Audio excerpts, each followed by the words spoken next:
حضرت عمر رضی اللہ تعالی عنہ فرماتے ہیں کہ دجلہ کی پل پر اگر کوئی گڑھا پڑ جائے اور اس گڑھے کے اندر بکری کا پاؤں آ کر ٹوٹ جائے، کسی انسان کا نہیں، بکری کا پاؤں، اور یہاں پر لوگوں کے بچوں کو ایک ظالم جاگیردار قید کر لیتا ہے اور بھوکا مار دیتا ہے، لیکن اس کی سیاسی قوت اتنی زیادہ ہوتی ہے کہ اس پر ہاتھ نہیں ڈالا جا سکتا، اور یہاں ایک افیسر کھڑا ہے، ریفا کا افیسر، تو ایک جاگیردار کی گاڑی آتی ہے اور اس کو اڑا کر لے جاتی ہے۔ وہ آپ نے فوٹیج دیکھے ہوں گے، یہ بلوچستان کا واقعہ ہے۔ یہ حالت ہے ہمارے اس ملک کی، جاگیردارانہ نظام ہے اور کوئی پوچھنے والا نہیں ہے، اور جس نے یہ کام کیا ہے وہ باہر آزاد گھوم رہا ہے، اس پر کوئی ہاتھ نہیں ڈال سکتا۔ یہ ہے قانون آپ کا، اور یہ ہے داستان اس ملک کی۔ اور اب یہ جو ہوا ہے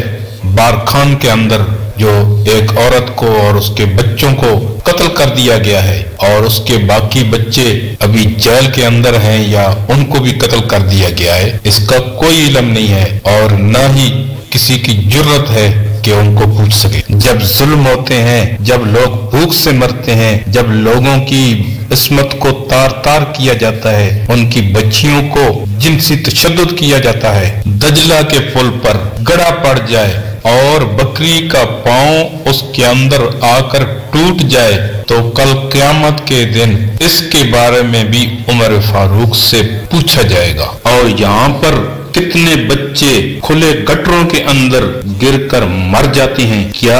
ان حکمرانوں سے پوچھ نہیں ہوگی کہ کیا حکمران اس چیز کے ذمہ دار نہیں ہیں؟ حضرت فاروق اعظم کی جو مملکت تھی، یہ پاکستان اس کے مقابلے میں کچھ بھی نہیں ہے، لیکن حضرت عمر رضی اللہ تعالی عنہ نے ریاست کا حق ادا کر دیا۔ پاکستان اس کا مقابلہ کر سکتا ہے، مصر اس میں، ایران اس میں، عراق اس میں، حجاز اس میں، یہ ساری جو آج مملکتیں تقسیم ہیں وہ ساری ایک ہی ریاست تھی جس کا وہ حضرت فاروق اعظم حکمران تھے، اور یہ ذرائع ابلاغ بھی نہیں ہے، اس کے باوجود وہ اعلان کرتا ہے۔ یہ تو اتنا بڑا ملک بھی نہیں ہے، ایک چھوٹا سا ملک ہے، لیکن اس کے اندر ظلم ہو رہا ہے، غریب پر ظلم ہو رہا ہے، غریب کو آٹا میسر نہیں ہے۔ میں اپیل کرتا ہوں آپ سے، اپنے ارد گرد نظر دوڑائیے، دیکھیے کہ کوئی غریب، کوئی لاچار،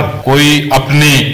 ذرائع آمدنی اس کی نہیں ہے، اس سے وہ سفید پوشی کی وجہ سے سوال نہیں کر سکتا، اس کے بارے میں معلومات لیجئے۔ اللہ نے آپ کو دیا ہے تو اپنے محلے میں دیکھیے، اپنے دوستوں میں دیکھیے، اپنے رشتہ داروں میں دیکھیے، اپنے عزیز و اقارب میں دیکھیے، ان کی مدد کیجئے جو سفید پوشی کی وجہ سے آپ سے سوال نہیں کرتے۔ خدا را یہ آپ کے لیے بہت باعث برکت ہوگا، اور آپ کی آمدنی کے اندر، آپ کے رزق کے اندر اللہ رب العزت اضافہ کرے گا۔ ان پر خرچ کیجئے، ان پر صدقہ کیجئے اور اللہ کا شکر ادا کیجئے۔ کیسا ہمارا دین ہے، کیسی ہماری شریعت ہے کہ نیت صدقے کی کیجئے لیکن اس کو تحفہ کہہ کر دیجئے، صدقے کا نام لینے کی بھی ضرورت نہیں ہے۔ یہ ہماری کتنی پیاری اور اعلیٰ شریعت ہے۔ اپنے دوستوں کا اور عزیزوں کا خیال کیجئے کہ صدقہ جو ہے بہت بڑی بڑی بلائیں اور مصیبتیں